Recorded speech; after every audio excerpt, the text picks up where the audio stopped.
The lesson. Oh, yeah. You played at the Lil Jon after party. You might have even done the concert, I don't know. Wait, which one? The one on Goodger Street? I can't remember, man, but all I know is you did a Lil Jon after party. Yeah. Yeah. Yeah, we threw the after party. I was involved in the running of it. But cut to the end of the night, I got way too fucking drunk. I passed out and had to get carried out. I've still got an amazing photo of me and John from that night. And I'm just shit. You can just see that I don't know where I am. I'm holding a bottle of Alizé. It was just, yeah. Back in the day, hey. Tell us what it's like, because you and Lil Jon, fast forward the clock however many years, you guys did that Bend Ova joint. Yeah. And that was big, man. Like, I saw that got used. I saw it on a commercial or a TV. Man, we have got like 3 or 4 movies. It's been on 3 or 4 movies, a bunch of TV shows. Just kind of we got a lot of syncs on it, which has been amazing. And like you said, like as a DJ growing up, there was 2 sides to me. I loved the battling. I loved the like turntablism. And then also, though, my introduction to, really DJing for a crowd was house parties. So, like, we weren't precious about what we liked. We just, wanted to fucking play music to make bitches dance so we could hopefully pick up. That's what you did when you were a teenager. You know what I mean? Yeah. So, like, I grew up with the Lil Jon records and the Pitbull records alongside of my Premiere and my KRS and my Dr. Dre. Like, there was, when you go to the club, we were playing Usher, Yeah, Get Low, the old Pitbull joints, Coolo, stuff like that. Like, I remember having them joints. And like, fast forward now, actually being able to work and know these guys is like, it blows my mind every time I work with them. So tell us how that whole project came about. So it all kind of started, my first introduction to working with like many artists in America is kind of not through Lil Jon, but he was the first one, right? And I've had some pretty good success with my like electro sort of records, and him as a DJ playing, like, he plays everything. My friends at DJ City know him, and they would send him the records. He's a regular on that site, so just through whatever connections you'd find out that he'd played this record, he played that record. He'd play Hey Ho sometimes. He'd sometimes play the remix that I did with Kronic, stuff like that.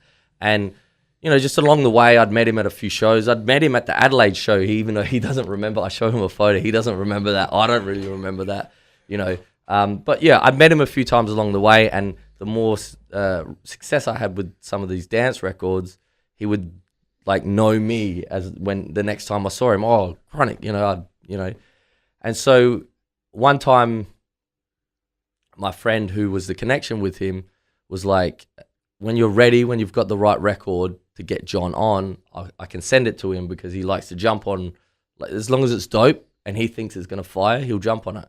So I sent him 3%, which is a record I did with Krunk before that was done. I sent that to him. He listened to it and he got back to me and he's like, this is dope, but can you write something like this, but like a twerk record with these sort of sounds?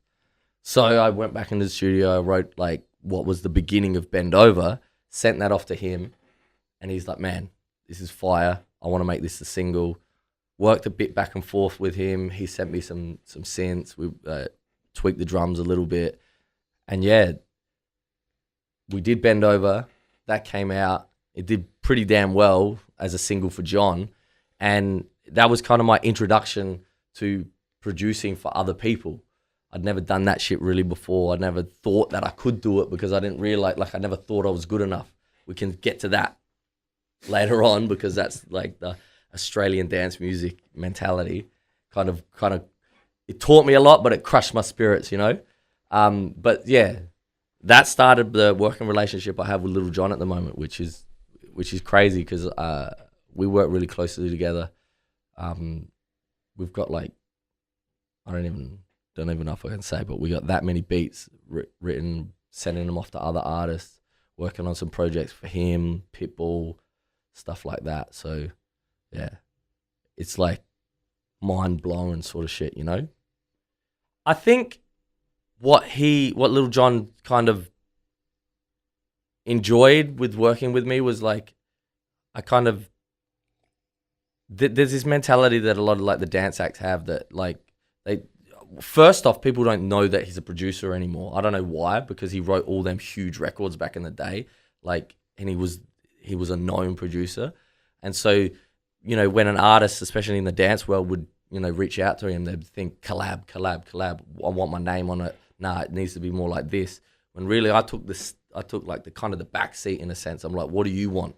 You know, tell me what you want. I'm cool to not have my name on it as an artist. I'll be a producer, because that's kind of, you know, the guy, my publisher said, like, start doing that, and then the doors will open. And it kind of just did, you know. From there, he was like, cool. Came out to Australia when he did the Good Life tour. We got in the studio there in Perth. And, you know, we'd be in the studio. I have my laptop here. He's got his laptop and MPC. And we just, like, be jamming, send synths back and forth, and just write beats all day, you know. Like, I've learned so much from that motherfucker. Like, he's an amazing producer. And, yeah, it's, like, amazing to work with him. And then, so from then on, through circumstances that weren't even to do with that, my manager in America, because he runs DJ City, ended up linking with Pitbull, and they were looking for beats for his new album, and they reached out to us and our production crew, like, and we're like, all right, cool. So we sent a bunch of beats to Pitt. He loved a bunch of them, so then he ended up flying us out to a bit of a writing camp overseas. I got to meet him. I'd met him before in a similar situation here in Adelaide at the Rock the Block tour. I'd met him and drunk with him then. We both don't really remember that night either. But yeah, I hung out with Pitt for a weekend. I'd already known his DJ for a little while, Chino. And yeah, we just vibed. It wasn't even really a writing session. It was like just a hangout, you know, party, have a few drinks, talk some shit, and fucking play records. And, you know, I really got to gain an even more respect than I did have for him, because, like, the dude is a fucking legend. And then from there on, I just kept submitting records after records for him. And looks like I got 2 songs on his next album, which is pretty crazy. One with Jennifer Lopez and one with R.Kelly. So, like, you've got joints with J-Lo and R.Kelly. Yeah. So the way it works, right, with an artist like Pitbull, like an artist on that level, is, you know, they will get producers from all around the world to just send them songs, ideas for songs, hooks, beats, whatever, right? And so we were lucky enough to be able to do that with him. But because I know his DJ, I've got friends of friends, we were able to kind of get in with him. And then he knew the connection that I had with John, who put Pitt on. So, like, there was this kind of bit of a mutual respect there. You know, he was like, okay, cool, you know, I was able to sit with him and, like, really figure out what he wanted. So we delivered a whole bunch of records. And yeah, one of them has Jennifer Lopez on it, which is bananas. One day, like, he's just sends back to us, oh, I'm getting J-Lo to re-sing this hook. Okay. Wow. You know what I mean? And then the R.Kelly one was a cappella that R.Kelly had already done for Pitt, but they wanted to, like, update the beat a little bit. So yeah, we were able to get our hands on it. Me and my friend from Sydney, Zave, we sat down, wrote it. Yeah, and the drop on it it's like, sounds like a flute, but we did it with a Coke bottle. So we got the Coke bottle, and you know when you're blowing we recorded that on the iPhone, processed it in Ableton, and then played it, and it sounds like a flute. So for which track? For this R. Kelly and Pitbull song. Wow. So sound design, motherfuckers. For a joint like, say, Lil Jon's Bend Over, where you're the producer, and I think when is a track actually titled DJ Kronic featuring Lil Jon? No, it's Lil Jon featuring Tyga. I'm just in the writer's credits. My name's not even really on it.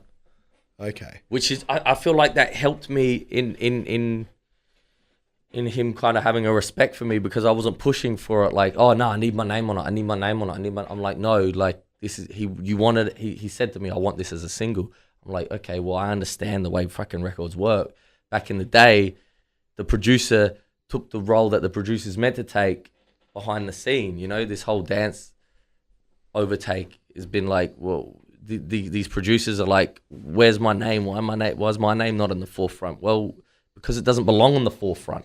You know what I mean? Unless you're an artist also, then yes. But, you know, I wasn't precious about it. Like, I guess I've learned the way that shit sort of works is I'm kind of trying to carve two careers at the moment. And that's like Kronic as the artist writing for me, and then Kronic as the producer writing for as many artists as I can, you know. And in that case, it could have been a record for me as well, but in that case, I took the producer thing. The Pitbull stuff is the same sort of thing, you know. Like he's writing for his album. Let's submit beats, songs. You know, I get in the studio with as many people as I can, and we'll just write as many songs as we can, demos, and send them off. And you know, if they want one, you know, we wrote 40 songs that we submitted to Pitt, maybe more. Me and like my little crew, and you know, there's two. We got two, well, three. Like he signed 3, but 2 are on the album. 1 might be for something else, but you know what I mean. You got to just continually write and write and write. And the way that it works, I guess, on the back end is I just have my name as a producer. You know, I get my splits according to how much I've done. You really just do it, and then let the lawyers, let the management handle it afterwards. You know what I mean? You just remember what your input is. You work with someone as big as Pitbull when I'm on the level that I'm on, and of course he's going to take a bit more because, you know, it's Pitbull and we're working on his album, so of course he's going to take a bit more. But I don't give a fuck. It's dope. It's a dream come true. It's crazy too because you'll hear when them songs come out, they're very, very pop, and I really enjoy writing pop music. I've been like writing a lot of it. I've worked with, you know, a fair few people, not that many. You know, I've like done a few things. I've written a lot, but every time I do it, I get even more excited, like to come back and write the shit that I want to write. You learn this whole like removal of ego sort of thing that I feel is needed in writing music.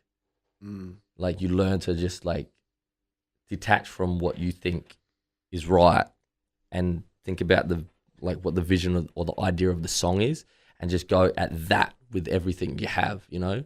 And like it's really fucking opened my mind up to writing pop music and stuff like that has opened my mind up to writing the shit that I want to write. And it's now, in my opinion, like the realest shit that I've ever written for me, because I've been like, well, when I step into a pop session, I got to like live and like I spend a few days just listening only to like, I only listened to Pitbull shit and shit that was similar to Pitbull when I was doing that stuff.